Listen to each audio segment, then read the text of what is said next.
ফুরাইলো আয়ু গেল, দিন ফুরাইলো আয়ু গেল, সামনের কথা ভাববো না রে, সামনের কথা ভাববো না, যাইতে হবে আপন ঠিকানা,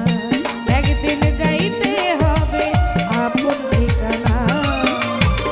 দিন ফুরাইলো আয়ু গেল, দিন ফুরাইলো আয়ু গেল,